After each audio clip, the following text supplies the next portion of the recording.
What's up, Bulldogs? All right, so I got a question here. I'm catching up on some of these emails I got. This is from Ethan. He says, "Hope you're doing well. I had a video idea I wanted to share with you. I know you're super successful, so I doubt you regret the path you took. But I was curious about your thoughts on this. Do you ever wish you had spent more time enjoying your life when you were younger?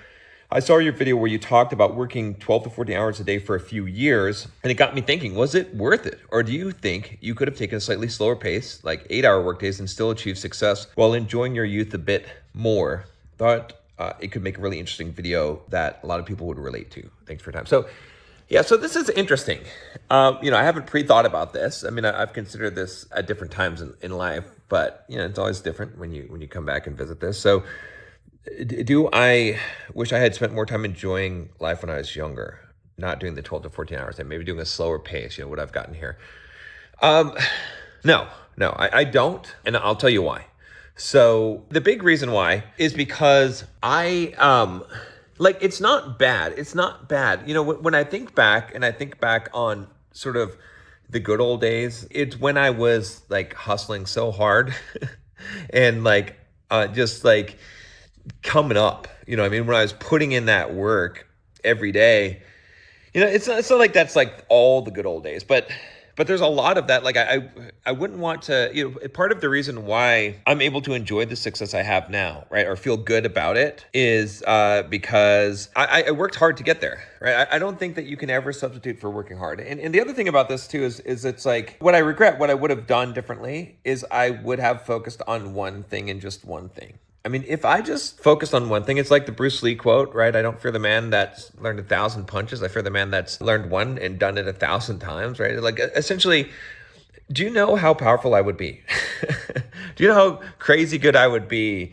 Let's say that, for instance, I just focus on YouTube, right? And I have focused on YouTube for some periods of time recently, and I've produced some stellar videos that have gotten hundreds of thousands of views, which makes you say, well, why don't you just keep on doing that now? I don't know. Like, let's not even get into that one. But imagine if for all of my life or my YouTube career, I had just focused on YouTube, just making better and beand videos. Do you know where I would be? I mean, have millions and millions of subscribers, right? That's how it would be, guaranteed, right? So it's like, and the thing with that is that you'd have more peace in life because the thing that's really, that I regret is being pulled in so many directions and feeling stressed out all the time because of it, instead of like being able to go deep into one thing, right? So I really liked software development. I really liked programming. Why? Because I would just go so deep into it, just figuring out how to become the best C# developer, like all the intricacies and tricks of the language. And, it was just so cool to dig into that and figure these things out and just go so deep into that. It was fun. It was enjoyable.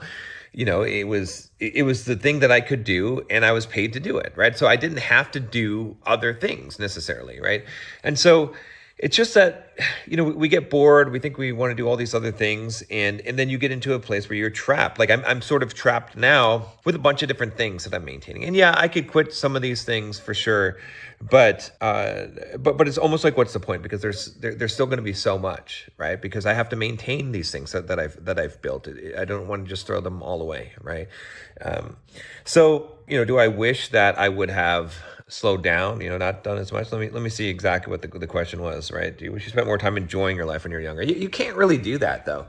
It's like enjoying your life. I think that's the other thing about it is it's like because, okay, here's my situation. So at 33 years old, right, I quote retired, meaning that I didn't have to work anymore. And so I got to a point where I didn't have to go into the office. I didn't have to work. I had enough money coming in. And so I went to Hawaii to go kind of like sip Mai Tais on the beach and play video games. I loaded up on all these different video games on my computer and I was just miserable. I just felt bad, right? So that's enjoying your life, right? Doing what you want to do, having the money to do it. But is that really that fun? No, it's not really that fun.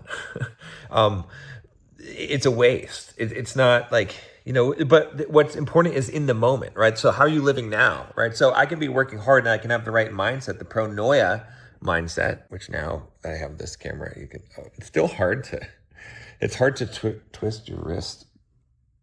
There we go. Pronoia. Wow, it's really hard to do that. But that's what's important. It's how you're thinking, right? In fact, what was one of the most fun parts of my life? It was the old Bulldog mindset days where I was going out to, nightclubs in Vegas at the same time as running marathons and ultra marathons and training, like sometimes running 23-mile runs on a treadmill in Vegas at like 4 a.m., right? Like hungover because I'm not saying these were good choices, right? But it was fucking hard stuff, right? It was like I was just enjoying life because I was enjoying the challenge of all this stuff that I was trying to do, right? So, I wasn't taking it easy. I wasn't enjoying my life, but I was enjoying my life because enjoying your life doesn't look like what you think it does. And if I had slowed down and done 8-hour work days, but I was just super focused on those 8 hours on doing one thing and not doing multiple things, would I have been as successful as I am now? I'd be more successful. So that's a good lesson for you, is that focus is the most important thing. Focus in two ways. Focus on one thing that you're going to do and you're going to go deep in it and become the best, just mastery of that thing. A really good book by Robert Greene called Mastery. And focus in the focused attention of the detail of your work, not getting distracted. In 8 hours, you have enough time to accomplish amazing things. In 1 year, if you work 8 hours a day, if you really work for 8 hours a day, do you know what you will accomplish? It will be fucking phenomenal, amazing. If you work a regular job and you're like, oh, I can't do that. Well, okay, if you work at your job 8 hours, but then you work at home 2 hours a day, just 2 solid hours a day of focused time, you will accomplish amazing things. If you do 4, it'll be insane. It'll be ridiculous what you can do, right? And that's essentially what I did, right? That's essentially what I did was I worked 4 extra hours every day, right? I worked at my job and then I worked 4 extra hours. So don't fall for the trap. Don't think that you want an easy life, enjoy your time, or no, just like enjoy whatever you're doing, right? I'm enjoying this process right now of recovering. Right? It in ways it sucks. It's painful, but it's like this is an experience. I'm having life right now. I'm enjoying getting better at walking with my cane. Like I know it sounds silly because I was running marathons, but this is a key to happiness. Is like whatever you're doing, just enjoying that. Not trying to find the thing to enjoy. I'll see you tomorrow.